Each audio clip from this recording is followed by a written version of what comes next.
साथियों नमस्कार, मैं आर के अमोल अमोल 24 चैनल पर आपका हार्दिक हार्दिक स्वागत है। आज मैं आपसे सामाजिक व्यवस्था के संबंध में चर्चा करूंगा। देश की सामाजिक व्यवस्था सदियों से खराब है। देश में कोई सामाजिक व्यवस्था है ही नहीं। मनमानी व्यवस्था है, जिसके जो समझ में आता है वो करता है और धर्म के ग्रंथों की आड़ में जातियां बनाई जाती हैं, फिर उसके नियम कानून बनाए जाते हैं। अनाधिकृत रूप से, अमानवीय रूप से आदमी को आदमी नहीं समझा जाता है, जाति समझा जाता है। और अपना वर्चस्व कायम करने के लिए कि हम ब्राह्मण हैं, हम क्षत्रिय हैं, हम वैश्य हैं, ये तुम दलित हो, तुम पिछड़े हो, इस तरह की भावना पैदा की जाती है, जो देश का भारी नुकसान कर चुकी है और आगे भी करेगी। मैं नहीं मानता कि सारे ब्राह्मण ठीक नहीं है, या सारे क्षत्रिय ठीक नहीं है, या सारे वैश्य ठीक नहीं है, या सारे पिछड़े जो है और दलित जो है इसी काबिल है, ऐसा मैं नहीं मानता। इसलिए मानता कि आर्य समाज के संस्थापक दयानंद सरस्वती भी ब्राह्मण थे और उन्होंने ये ढोंग पाखंड, मंदिर मस्जिद और ये मंदिर और फला और ठेका कुछ तो किया, कुछ तो उनका पॉजिटिव एटीट्यूड रहा, कुछ तो उनका जो है धनात्मक दिमाग रहा। उसी तरह से राजा राम मोहन राय हैं, ईश्वरचंद विद्यासागर हैं और भी तमाम लोग हुए हैं। लेकिन इसके साथ ही तिलक जैसे लोग भी हुए हैं, जिनको मैं तो ब्राह्मण नहीं मानता और मैं तो उन्हें मनुष्य से नीचे का आदमी मानता हूं, बद दिमाग जिसको कहते हैं। जिनके कथन आपको क्या सुनाए, बार बार सुनाए कि ये तेली तमोली जो है जाकर के संसद में हल जोतेंगे। अटल बिहारी वाजपेयी के भी कथन जो है पिछड़ों दलितों के बारे में खराब है। उन्होंने भी कहा था कि काशीराम और मुलायम सिंह हमारे पैरों में कांटे की तरह चुभते हैं। मैं अटल बिहारी वाजपेयी का बीजेपी में सबसे ज्यादा सम्मान करता हूं। उनके और भी कथन हैं, लेकिन वो सही है, उसको मैं गलत नहीं कहता। इसी तरह से दीनदयाल उपाध्याय ने कहा कि ये दलितों को अगर वोट का अधिकार दिया जाएगा तो मैं आत्महत्या कर लूंगा। तो इस तरह की बातें जो है क्या शो करती है, क्या प्रदर्शित करती है? क्या आप देश हित में ये बात कर रहे हैं?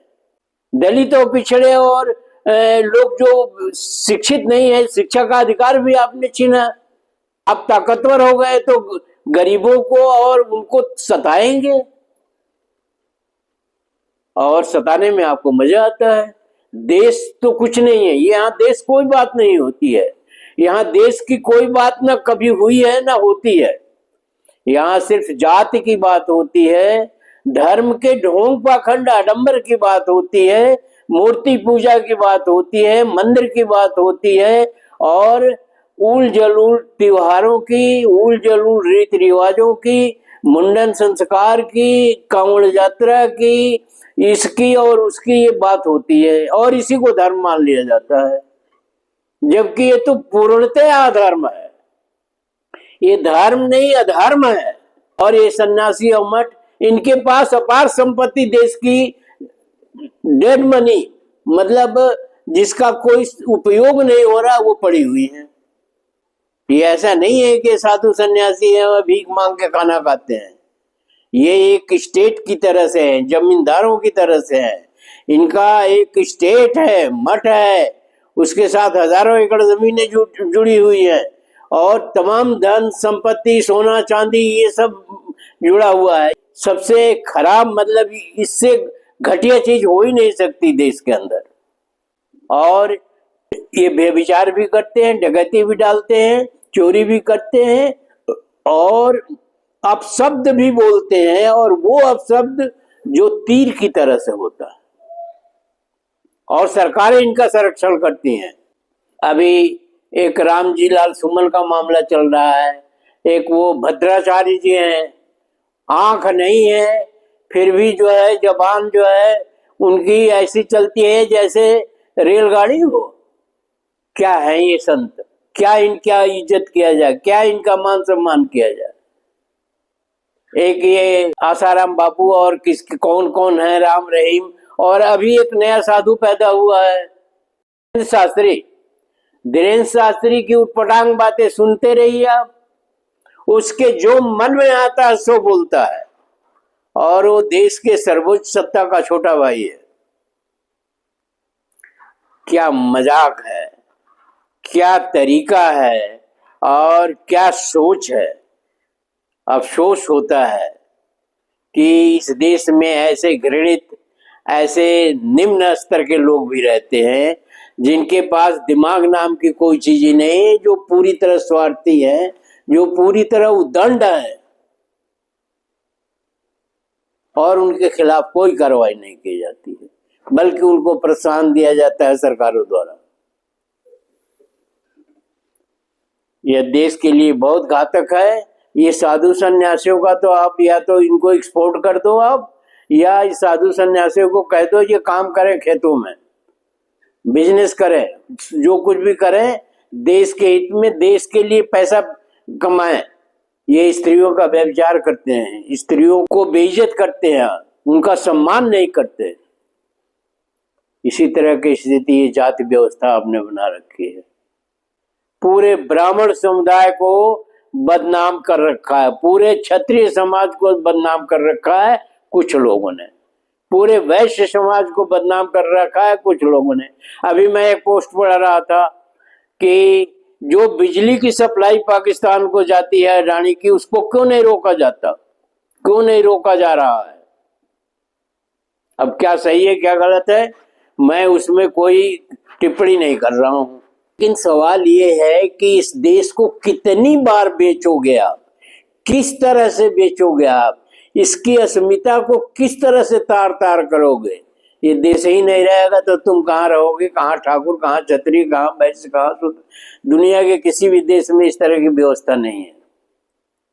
अभी हिंदू मुस्लिम उठ रहा है और एक आतंकवादी हमला हो गए तो आपके होश उड़ गए।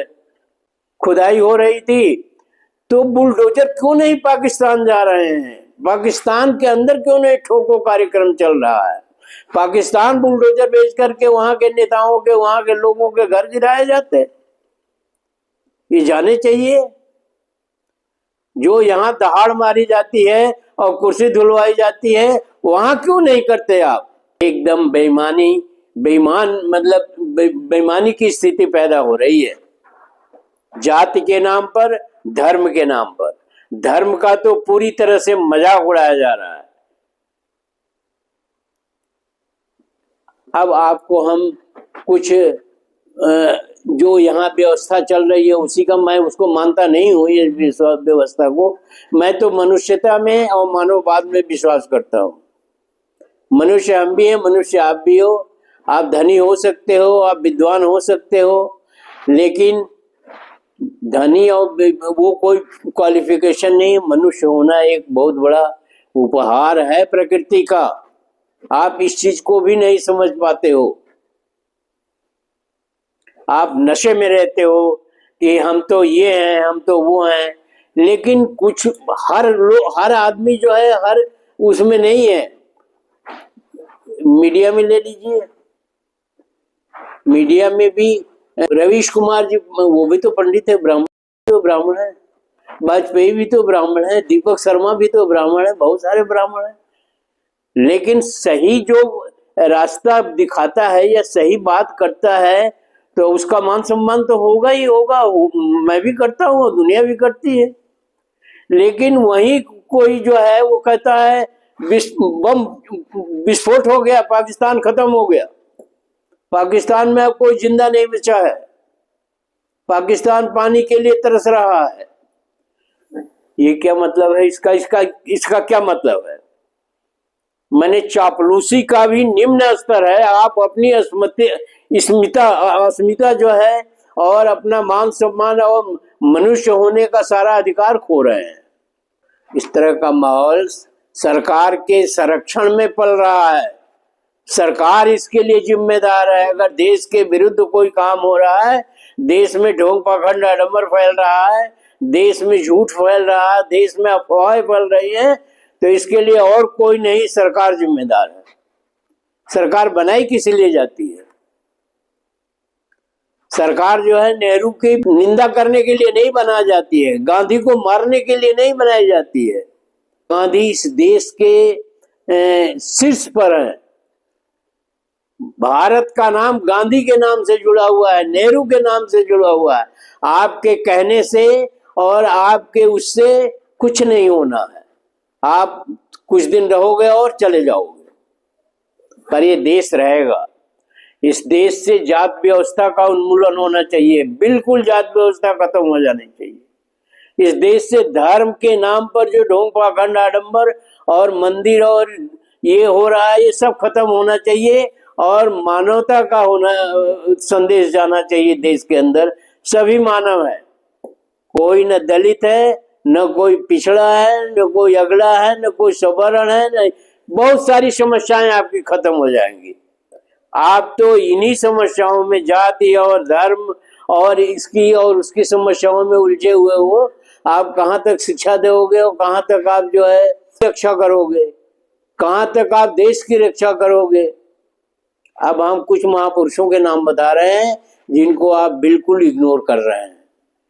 उसमें एक ज्योतिबा फुले भी है, अम्बेडकर भी है। अम्बेडकर के बारे में भी आप तरह तरह की बातें करते हैं।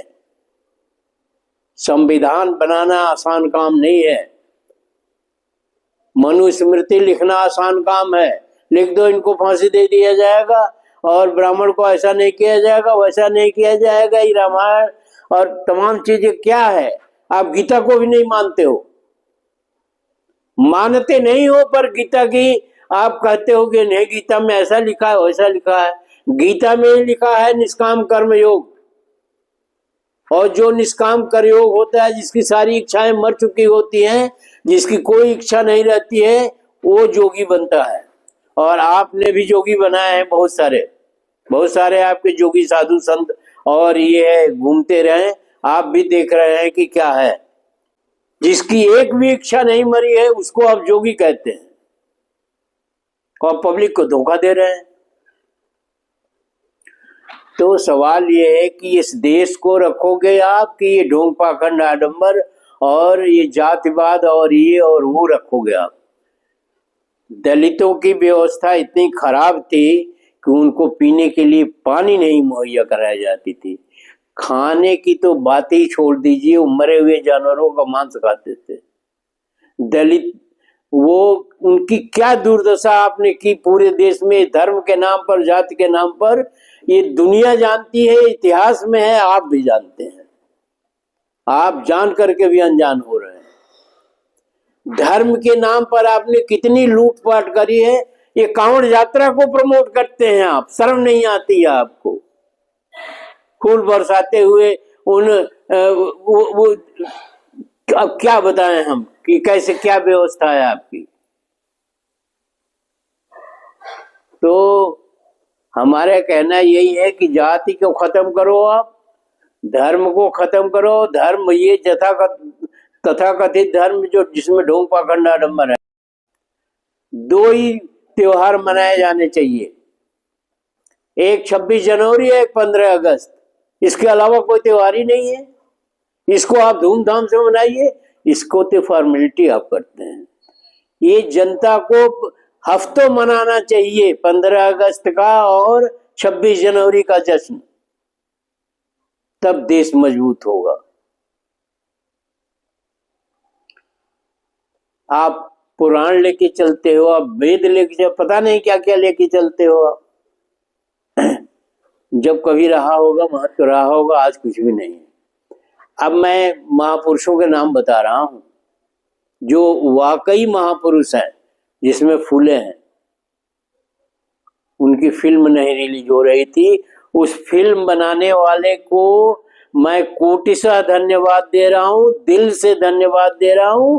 और दिल से उन लोगों के प्रति सम्मान प्रकट कर रहा हूं जिन्होंने फूले फिल्म बनाई। उनके साथ कितना अत्याचार हुआ वो फिल्म में भी देख लीजिए आप, फिल्म को बार बार देखिए आप।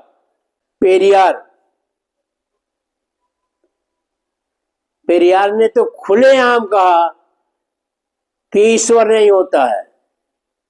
ये ढोंग पाखंड आडंबर के घोर विरोधी थे। ललई सिंह यादव, जगदेव बाबू, जिन्होंने मुख्यमंत्री का पद जो है छोड़ दिया, कहा नहीं।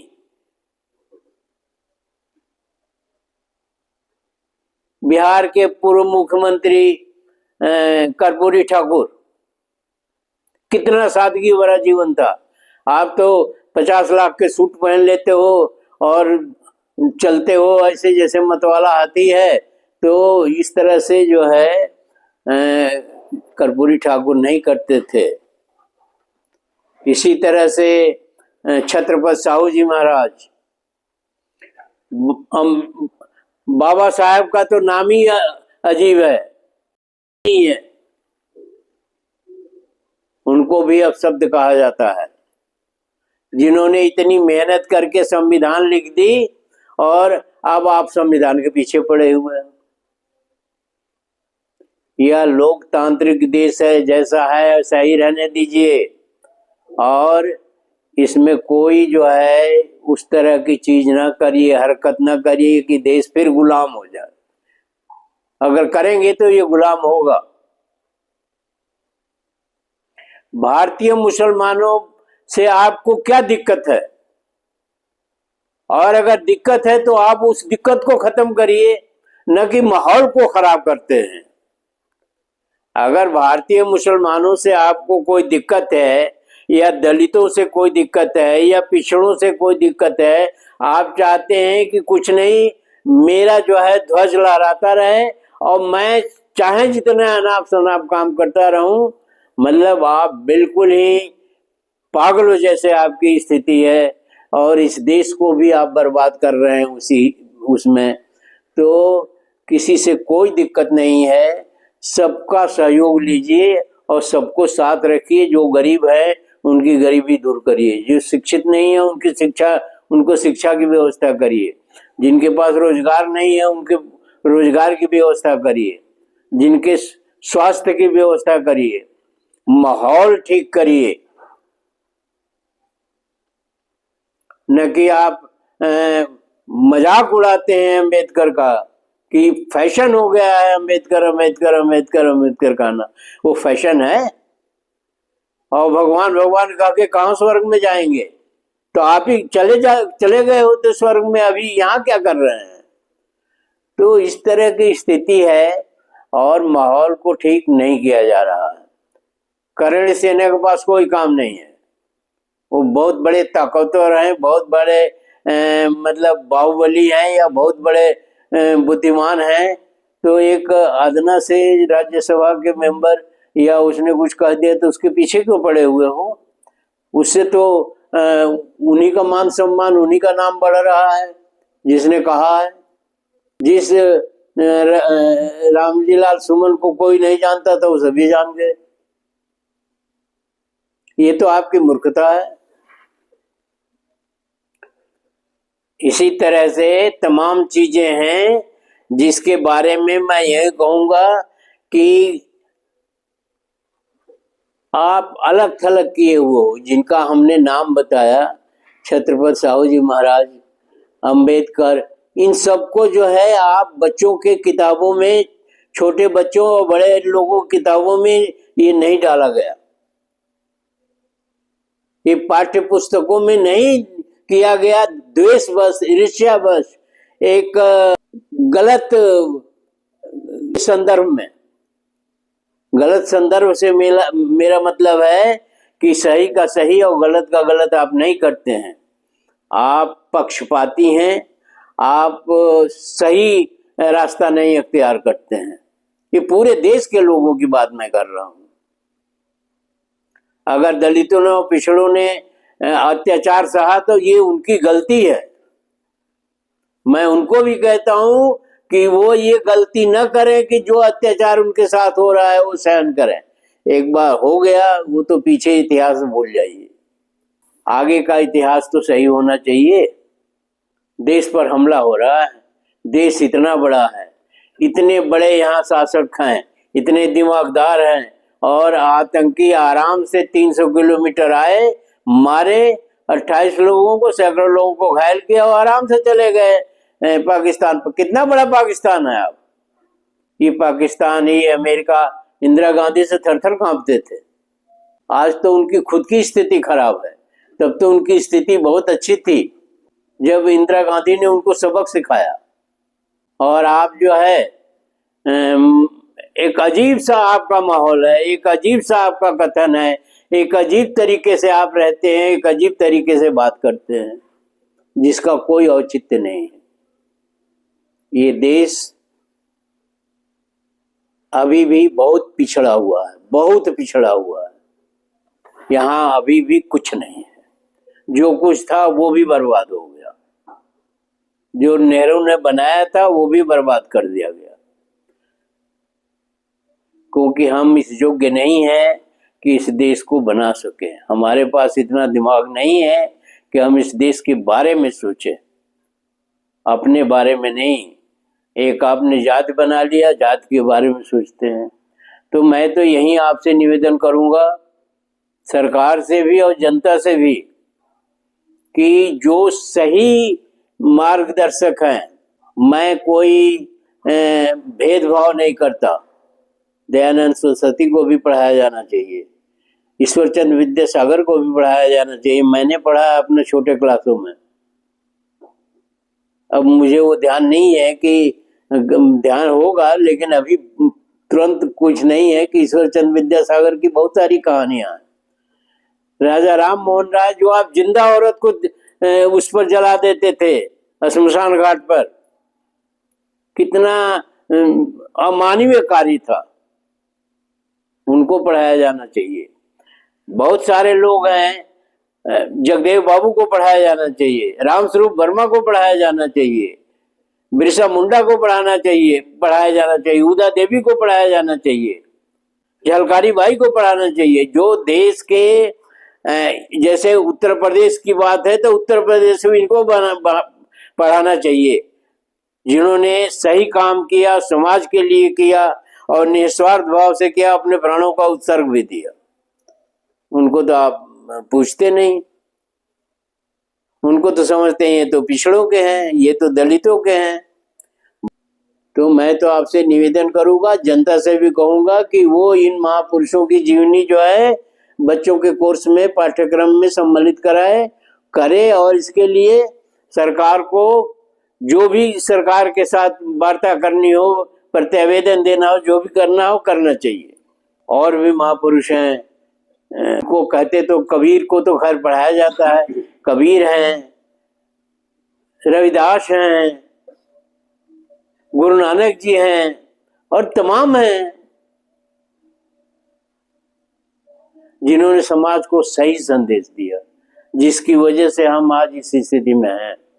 जनता से मेरी अपील है कि वो सक्रिय कार्रवाई करवाए गवर्नमेंट से, इसके लिए लिखा पढ़ी किया जाए, इसके लिए प्रयास किए जाए, इसके लिए जो राजनीति में है, जो सामाजिक कार्यक्रम में कार्यकर्ता हैं, उनसे कहा जाए कि वो इस तरह की बातें करें और ये पाठ्यक्रमों में शामिल करवाएं, इनको खुद भी पढ़ें। मैंने कई बार अपील किया कि आप खुद भी पढ़िए बार बार और देखिए क्या लिखा है। नारायण गुरु हैं, घासीराम हैं। वीडियो को ध्यान से पढ़िए, समझिए, मुझे भी कमेंट बॉक्स में समझाइए और मनन अवश्य करिए, और अपने वोट के अधिकार से सरकारों को मजबूर भी किया करिए। सरकारों को एक बार से दूसरी बार रिपीट ना होने दीजिए, ये आपके लिए घातक है। वीडियो को शेयर, लाइक और सब्सक्राइब करना ना भूलें, यह हमारा मनोबल बढ़ाएगा। धन्यवाद। जय भारत, जय संविधान, जय बाबा साहब, जय नेहरू।